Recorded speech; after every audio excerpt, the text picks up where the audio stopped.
Welcome back to my YouTube channel study with the Google. तो students, आज हम an alien hand का chapter number 1 the tiny teacher read करेंगे।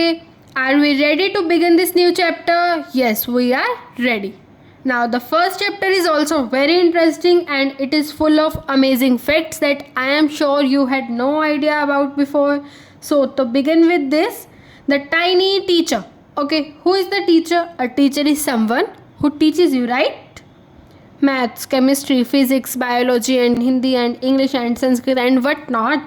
So is that it? क्या इतना ही definition होती है teacher की? No, a teacher is someone who gives you knowledge, जो आपको अपनी wisdom देती है। A teacher teaches you the way of life, जीना कैसे है, हंसना कैसे, आपको लाइफ में आगे कैसे बढ़ना है, right?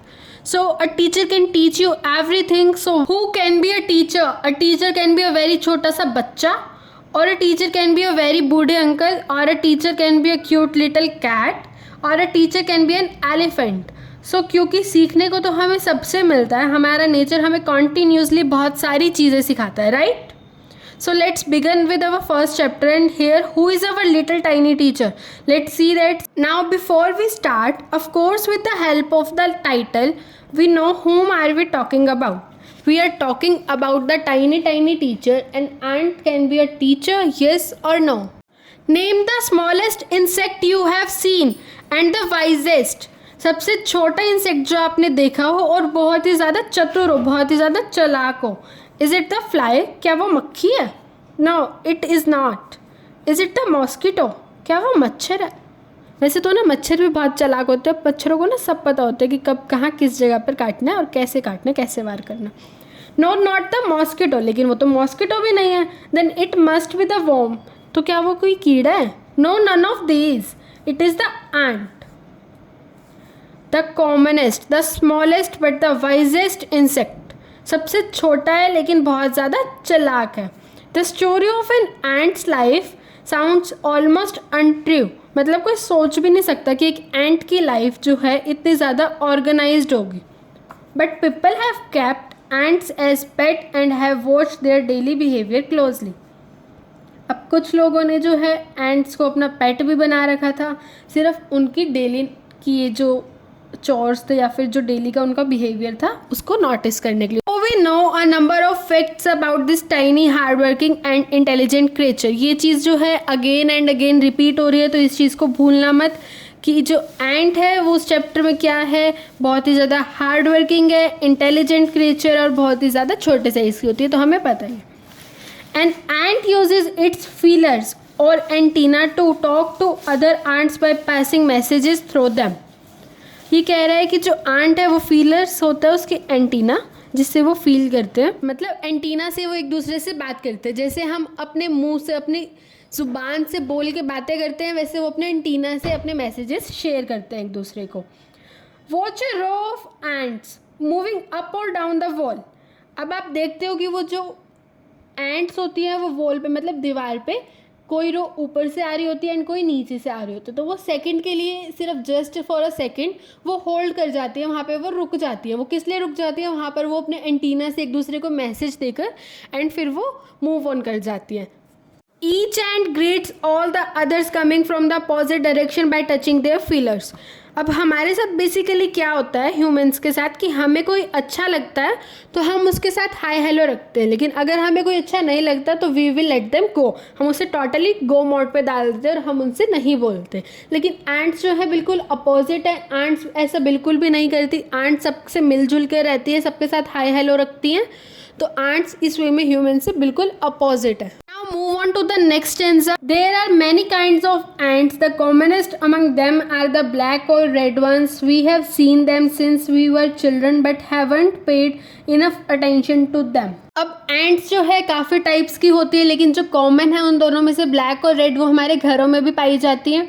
ब्लैक एंट है अगर तो हम चुपके से साइड में से चले जाते हैं, लेकिन अगर रेड एंट है तो वो बहुत भयंकर काट लेती है, इसलिए सब रेड एंट से डरते हैं। तो 2 टाइप्स की जो है कॉमन एंट्स होती है, ब्लैक और रेड। अब बचपन से जो है हमारे घर में चींटियाँ आ रही हैं, हम चींटियों को देख रहे हैं, लेकिन हमने कभी भी उनके ऊपर इतना टेंशन नहीं दिया, कभी भी हमने नहीं सोचा कि वो चींटियाँ हैं, वो कहाँ पर रहती हैं, उनके घर को हम क्या बोलते हैं, उनका घर कहाँ होता है, ऐसा कुछ हमने नहीं सोचा। So where do they live in their comfortable homes called nests और एंट हिल्स। उनके घरों में कंफर्टेबल होम्स कॉल्ड नेस्ट्स, उनके घरों को हम नेस्ट भी बोल देते हैं और एंट हिल्स भी बोल देते हैं। अब एंट हिल से तो प्रॉपर क्लैरिफाई हो रहा है कि वो एंट का घर है, ठीक है, लेकिन नेस्ट जो है हम बर्ड्स के लिए भी यूज़ कर देते हैं, लेकिन जो एंट के घर को भी हम नेस्ट बोल देते हैं। तो एंट हिल्स और नेस्ट दोनों एक ही बात है। Each has hundreds of little rooms and passages. अब बेसिकली हमारे घरों में क्या होता है, 2 BHK 3 BHK 5 BHK 4 BHK ऐसे होता है, लेकिन उनके घर में जो है 100 कमरे होते हैं और इतने सारे पैसेजेस होते हैं, छोटे छोटे रास्ते निकल रहे होते हैं। In some of these rooms the queen ant lays eggs. अब इनमें से कुछ कमरों में जो है जो क्वीन एंट होती है वो लेज एग्स का मतलब होता है अंडे देना, वो अंडे देती है। Others are nurseries for the young ones called grub. Nurseries क्या आती है जहाँ पर बच्चों की केयर करते हैं, वो होती हैं उस घर में। और उसके अंदर क्या होता है, वो जो ग्रब्स होते हैं, वो जो छोटे छोटे बच्चे आते हैं ना एंट के, उसको बोलते हैं ग्रब्स। तो उनकी देखभाल करी जाती है वहाँ पर। Workers have their reserved quarters, वहाँ पर वर्कर्स के भी कमरे जो हैं फिक्स होते हैं कि ये कमरे वर्कर्स के हैं, ऐसा क्वार्टर से बने होते हैं। They spend most of their time searching for their food. वो जो है वर्कर्स अपना ज़्यादातर टाइम जो है खाना ढूंढने में, अपना भोजन तलाशने में स्पेंड कर देते हैं। Some rooms serve as storehouses for this food.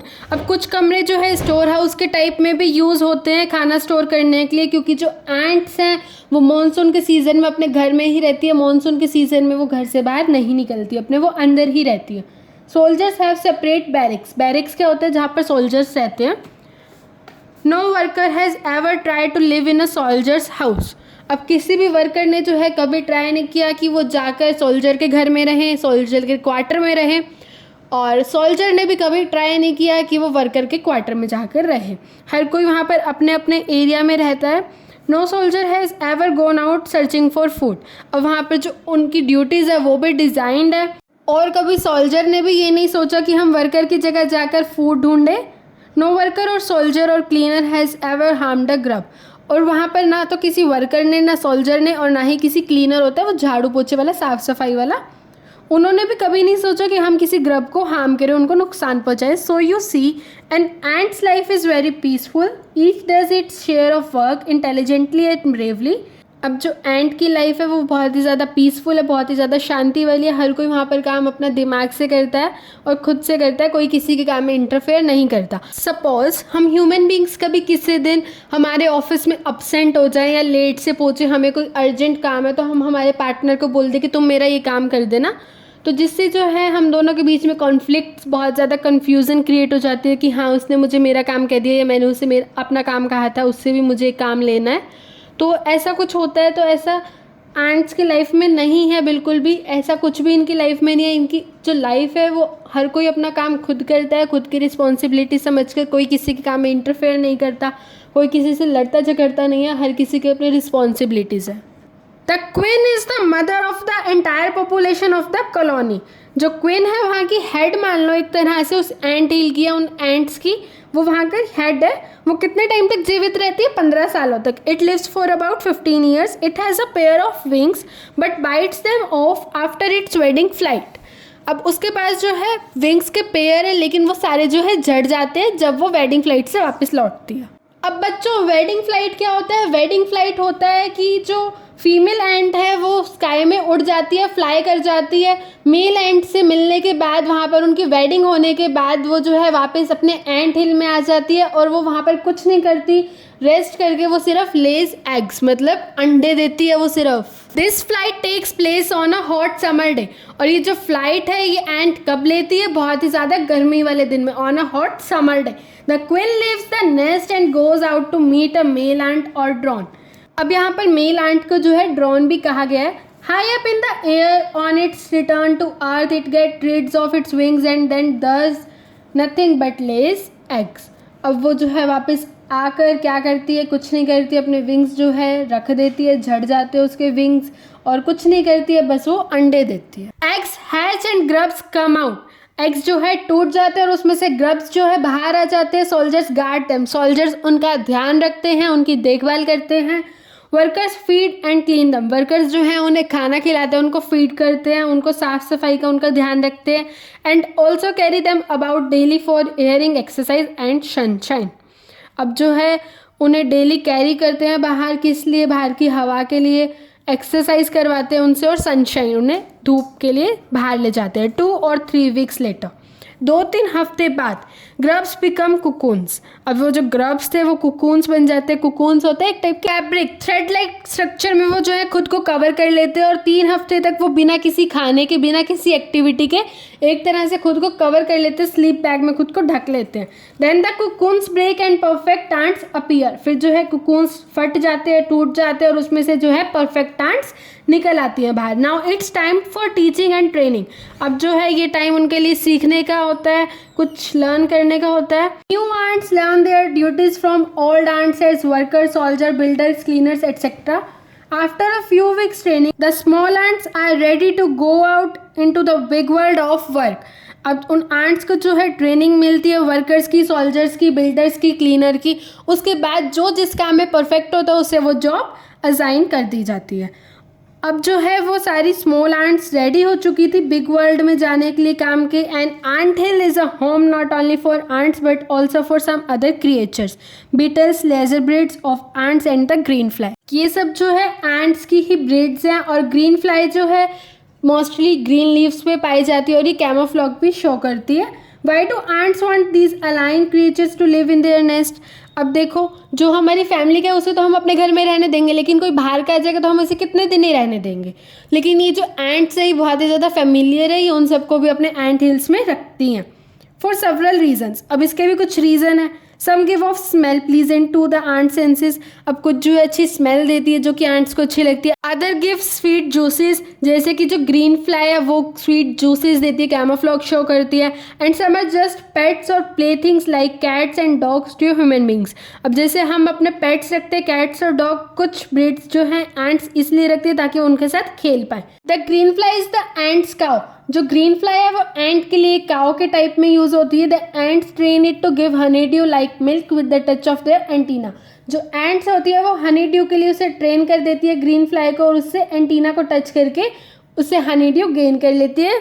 They milk it just as we milk the cow, जैसे हम काउ का मिल्क लेते हैं वैसे ही वो हनी ड्यू गेन करती है ग्रीन फ्लाई से। Have humans learned as much as ants have, क्या ह्यूमन्स ने उनसे कुछ सीखा? Perhaps they have but they haven't put their learning to good use, शायद हाँ, शायद नहीं भी सीखा क्योंकि उन्होंने उसका कुछ अच्छा यूज़ तो नहीं किया ना।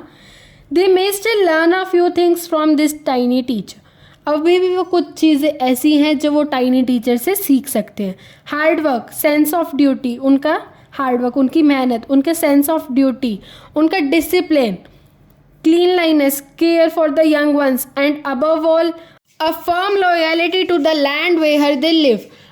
अब जो हम ह्यूमन बींग्स हैं, हम हमारी कंट्री में रह रहे हैं इंडिया में, क्या हम में थोड़ी सी भी लॉयल्टी है हमारे इंडिया के लिए, जिसके हम ट्रीज़ कट कर रहे हैं, हमारे लिए अपने घर बना रहे हैं, उस ट्री से अपना फर्नीचर बना रहे हैं? क्या ये लॉयल्टी है हमारी लैंड के लिए जहाँ पर हम रह रहे हैं? लेकिन एंट्स के अंदर है वो loyalty. So now we are done with our chapter, I hope you all like it. तो स्टूडेंट्स, अब तो आप सभी को पता ही होगा कि अब हमें क्या करना है। Like, share, comment and subscribe to our YouTube channel. And जिसने भी बेल आइकन क्लिक नहीं किया प्लीज़ बेल आइकन क्लिक कर लो, सो दैट आपको मेरे अपकमिंग लेक्चर्स के नोटिफिकेशन मिल जाए। बाय बाय, टेक केयर, मिलते हैं नेक्स्ट वीडियो में। Thank you.